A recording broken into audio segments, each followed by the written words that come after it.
Hi guys and welcome back to my channel. Today we're reviewing Without Remorse on Amazon Prime starring Michael B. Jordan. I am going to be discussing spoilers. I really don't know how else I really break this thing down for you without them. If you really want to see this, step away now. If you don't care or you have seen it, hang around, we're going to go through some shit here. So Without Remorse is a generic arse plot of a film that you've definitely seen a million times before. Super tough, rough army dude has his wife and child killed, and now he's all angry and he's going to go and get vengeance, and there's this whole war political shit going on in the background, and that's the movie. That's what we're tuning in for. Sounds like something you've seen before? Because you probably have.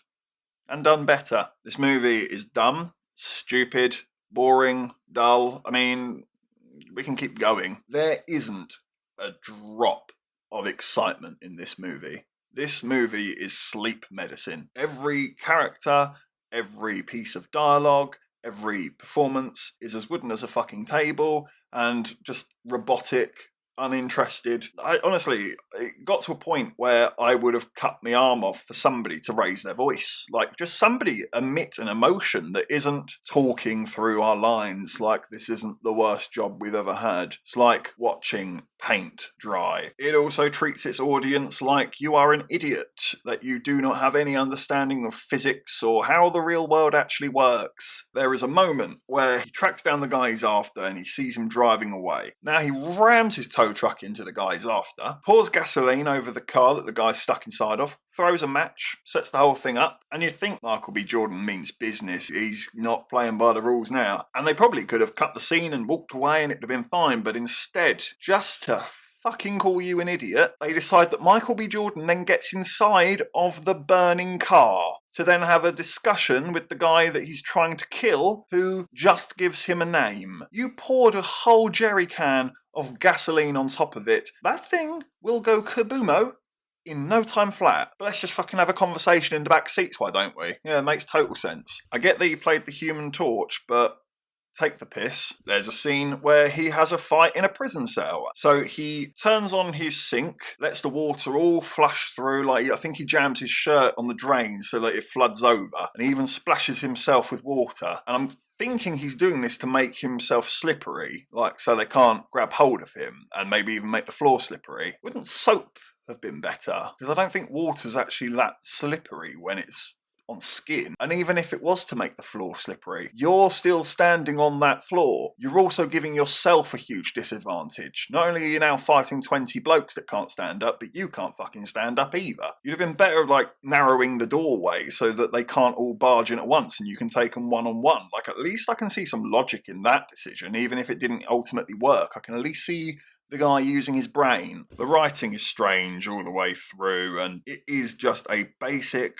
generic as hell redemption film that's been done to death. You can smell a twist coming from the opening scene. I'll be honest, I didn't predict the twist, but the only reason I didn't predict the twist was because I just didn't care. You can just tell from the get-go it has no intention of doing anything new, anything exciting, anything creative. It's like the film doesn't want you to enjoy yourself. Like, they have big set pieces. There's a part where a plane crashes and it's submerged underwater. Michael B. Jordan has to go underwater and collect something. The music is flat as a pancake. The tension is not there. Nothing of any interest or merit or value is happening here. There's no underwater fight. There's no pulling oxygen masks off each other or anything like that. Your heartbeat will barely raise. It just isn't going to flinch. What a waste of a set piece. I'm not gonna give up yet. If fish can live underwater, then so can I.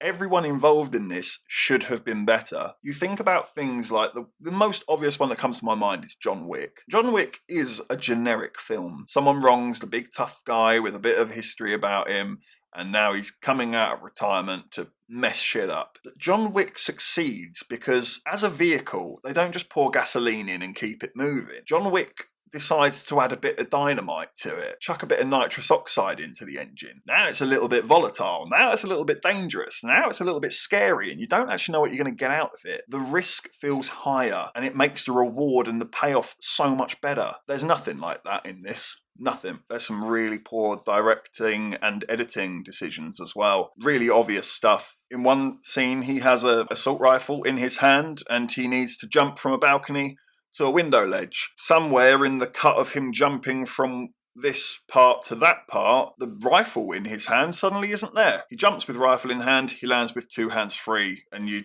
there's no gun on his back. It's not like it fell, he didn't drop it. It's just really poor editing. There's another part where he grunts his way upstairs on his way to the roof, and again, next shot is him on the roof. Suddenly he's not grunting, suddenly he's not in pain. He seems to be quite fit and healthy, actually. There's even a part that I accidentally laughed out loud because it really summed up the movie perfectly, and the movie said it themselves. One character says, "We're not known for our creativity." You don't say. It took you the whole movie to realise that. I'm really glad you said something, because I was very close to calling up Sherlock Holmes. The mystery of where the fuck is anything exciting in this movie. And just to touch on that twist, actually, because this has just come to me, so this might be a bit out of order, but I didn't even notice this at the time, but the way Michael B. Jordan finds out about the twist is by saying a piece of information and gauging someone's reaction to that quite shocking piece of information. And he figures out that this guy is not who he says he is, simply because he isn't shocked by the information, although he is a higher up in the CIA and is privy to a lot of information. But that somehow tells Michael B. Jordan that he must be the bad guy, and then he just sort of starts strangle-holding him. What if he was wrong? Like, for a devout patriot of America, he goes a bit Stalin on you for a minute there. It really is quite lucky he was right, that he did get the right bloke, because the method was nonsense. I'll actually, wow, this is saying something. This is a moment, because I didn't think we could get much worse than this. I'll give SAS Red Notice this. At least in its stupidity, it was making me laugh. I'll probably give Without Remorse a higher score than SAS.